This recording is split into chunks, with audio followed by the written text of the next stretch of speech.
हिमांशु, कल एक तस्वीर पूरी दुनिया ने देखी जब हमारे तीनों सेना प्रमुख, हमारे सीडीएस, एनएसए अजित डोभाल प्रधानमंत्री के साथ थे, कॉम्बैट यूनिफॉर्म में थे और मुस्कुरा रहे थे। इसी को कहते हैं जब हमारी पॉलिटिकल लीडरशिप इतनी स्ट्रांग है, हमारा राजनीतिक नेतृत्व, हमारी फौजी, हमारे सेना प्रमुख, हमारे सीडीएस, एनएसए अजित डोभाल, तब जब मिलके वो स्ट्रैटेजी बनाते हैं जिसको कहते हैं फोर फ्रंट से लीड कर रहे हैं पाकिस्तान के खिलाफ पूरे ऑफेंसिव को, तो एक अलग तस्वीर पूरी दुनिया में जाती है। और वो तस्वीर भी पूरी दुनिया ने देखी जब रऊफ असगर जैसे आतंकी के जनाजे पर सजदा करने के लिए मुनीर के फूल आए थे।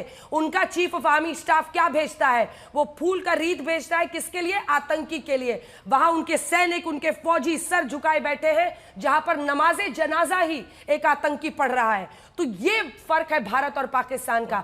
और आज एक बार फिर से हम भारतीय सेना की तरफ से जब संयमित, समझदारी के साथ, इंफॉर्मेशन के साथ, फैक्ट्स के साथ वाली प्रेस कॉन्फ्रेंस देखेंगे तो ये बताएगा कि भारत को अलग क्या करता है। वहां पर सोशल मीडिया के ट्रोल से ज्यादा ना उनके मंत्री, ना उनके पीएम, ना ये सारे के सारे रह गए हैं। जो बहुत महत्वपूर्ण बात यह है अंजना, अमेरिका ने भी आज तक किसी न्यूक्लियर वेपन स्टेट पर वार नहीं किया है, ना इंग्लैंड ने, ना रशिया ने। विश्व में भारत इकलौती ऐसी शक्ति है जिसने आतंक के खिलाफ एक न्यूक्लियर वेपन स्टेट पर इस तरह मिसाइल्स दागी हैं, एयरक्राफ्ट से air to ground missiles, ground to ground missiles. यह बहुत बड़ा संदेश है। यह भारत की शक्ति को एक बहुत बड़े तरीके से दर्शाता है कि यह केवल एक भारत है जो चीन के सामने भी खड़ा हो सकता है और पाकिस्तान के आतंकवाद को भी मुंह तोड़ जवाब दे सकता है। लेकिन इसी के साथ यह भी रखना है कि हम संयम और समझदारी से काम करते हैं।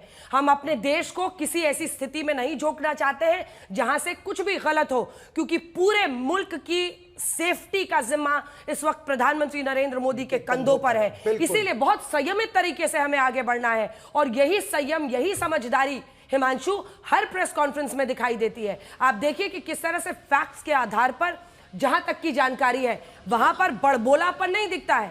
जो बार बार उधर से गीदड़ की एन वर्ड की आती है, भारत ने कभी ऐसा नहीं किया है। इस वर्ड का इस्तेमाल हम किसी को डराने के लिए नहीं करते हैं। यह हमारी क्षमता है और उस क्षेत्र में भी हमारी जो कैपेबिलिटी है उसके सामने वो जमीन पर भी नहीं टिकते हैं। लेकिन हम डराने धमकाने के लिए नहीं कर रहे हैं। हम ये बता रहे हैं कि आतंकवाद के ढांचे को हम निर्णायक रूप से खत्म करने के लिए आगे बढ़ रहे हैं। हिमांशु, देखिए, बिल्कुल आतंकवाद का जो ढांचा है जो पाकिस्तान और पीओके के अंदर पाला है पाकिस्तान की सरकार ने, वहां की आईएसआई ने और वहां की सेना ने, उसको ध्वस्त करने के लिए हमने कदम उठाए हैं। इस बात को वैश्विक स्तर पर सभी बड़े देशों ने माना है, यूएन ने भी माना है, अमेरिका हो, रूस हो या यूके हो, फ्रांस हो, सब भारत के साथ खड़े हैं कि आतंकवाद की कमर को तोड़ दीजिए। और हम उस काम को जिम्मेदारी के साथ, संयम के साथ कर रहे हैं। लेकिन एक चीज को समझना होगा, भारत की जो पॉलिटिकल लीडरशिप है वो कितनी मजबूत है। आपने जैसा कहा, हर फैसला सोच समझकर सबको साथ लेके किया जा रहा है। दूसरी तरफ आप देखिए कि पाकिस्तान के अंदर जो सत्ता है, जो सरकार है, उसको पीछे से सेना और आईएसआई चलाती है। अगर सेना और आईएसआई की बातों को वहां की सरकार नहीं मानती है तो उसका तख्ता पलट कर दिया जाता है। इसके ढेरों एग्जाम्पल हैं वहां पर पाकिस्तान के अंदर। और यही इस समय साफ नजर भी आ रहा है हिमांशु, जो वार इस समय किया जा रहा है हिमांशु, वो पाकिस्तान की सेना के सीने में किया जा रहा है ताकि पाकिस्तान की सेना ये समझ जाए। रावलपिंडी में जिस तरह पहले क्रिकेट स्टेडियम पर एक हैरोप ड्रोन आया था, यह संदेश था जनरल आसिम मुनीर के लिए। जिस तरह से रावलपिंडी में नूर खान एयरबेस को निशाना बनाया गया है, यह संदेश है जनरल आसिम मुनीर के लिए। जिस तरह से लाहौर में टारगेट किया गया है, पाकिस्तान की जो पूरी लीडरशिप है अंजना और हिमांशु, ये लाहौर, पंजाब, बहावलपुर, पंजाब सूबे में ही आती है और वहीं पर भारत ने अपना पूरा अटैक केंद्रित किया है कि हम आतंक के गढ़ में घुसकर आतंक को मारेंगे बिना एस्केलेट। हमारे दोनों सहयोगी मंजीत और हमारे सहयोगी जितेंद्र बहादुर सिंह इस प्रेस कॉन्फ्रेंस में मौजूद हैं। वहां का सीधे रुख करेंगे। 30 सेकंड के लिए जल्दी से एक बार मौसमी को दिखा दीजिए, क्योंकि पाक के डिफेंस में दरअसल ये गड्ढा जो आप दिखा रही हैं, उनके जितने भी ड्रोन्स और इन सब से उन्होंने हमला किया है मौसमी, वहां पर क्या दिख रहा है? सिर्फ और सिर्फ गड्ढा, लेकिन सबूत इस बात का कि वो रिहायशी इलाकों में हमला कर रहे हैं। जल्दी से मौसमी।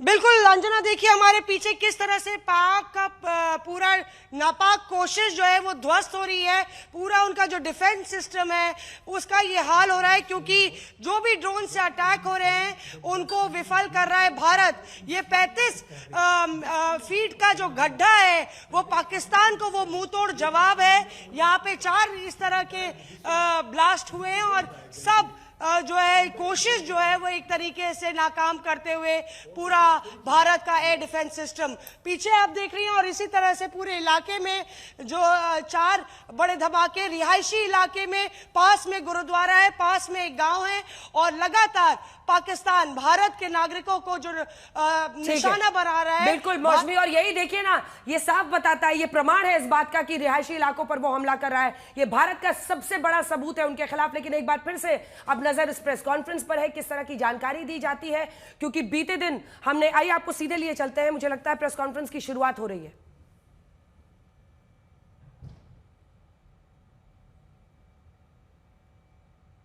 लगता है अभी कुछ समय है उस प्रेस कॉन्फ्रेंस के शुरू होने में अंजना, लेकिन जिस तरह से आतंक के गढ़ में, आतंक के सीने में यह वार हुआ है, चकलाला एयरबेस पर, नूर खान एयरबेस, मुरीद चकवाल में, रफीक एयरबेस पर और रहीम यार खान में, यह एक बहुत बड़ा संदेश पाकिस्तान की सेना के लिए है।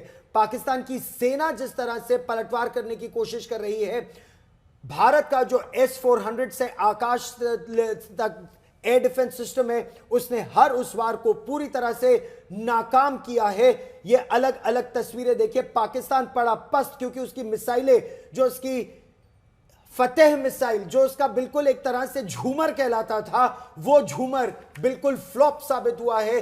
2 जगह उसने टारगेट किया, दोनों जगह टारगेट करने में पूरी तरह से असफल पाकिस्तान की सेना रही है। लेकिन खतरा टला नहीं है, खतरा आने वाले कुछ समय में अंजना और बढ़ेगा, और इसीलिए सतर्कता हर मोर्चे पर भारत की तरफ से, हर नागरिक सतर्क है। लेकिन पहली 2 तस्वीरें जो है ना, वो पूरी कहानी बता रही है कि कितना बड़ा गड्ढा उनकी फौजी क्षमता में हुआ है। क्योंकि अगर हमने रहीम यार खान एयरबेस, पंजाब पाकिस्तान, मैंने आपको पहले भी कहा था, अगर हम पंजाब पाकिस्तान में आतंकी ठिकानों पर हमला कर रहे हैं तो उसके सीने में सबसे बड़ा दर्द उठेगा। इस बार हमने उनके एयरबेस पर, पंजाब पाकिस्तान में रहीम यार खान एयरबेस को तबाह किया है। रावलपिंडी में अगर हम नूर खान एयरबेस को तबाह करते हैं, जो दूसरी तस्वीर आप देख रहे हैं, तो यह भी बहुत बड़ी कामयाबी है। क्योंकि अभी तक चर्चा हमेशा होती थी, बहावलपुर में चल रहा है, मुरीदके में चल रहा है, हमला हम नहीं करते थे, सिर्फ मन एक तरह से महसूस कर रह जाते थे। वहीं दूसरी तरफ अब हम उनके एयरबेस पर पहुंचे हैं, क्योंकि ये कैलिब्रेटेड, संयम, समझदारी से लिया हुआ कदम है।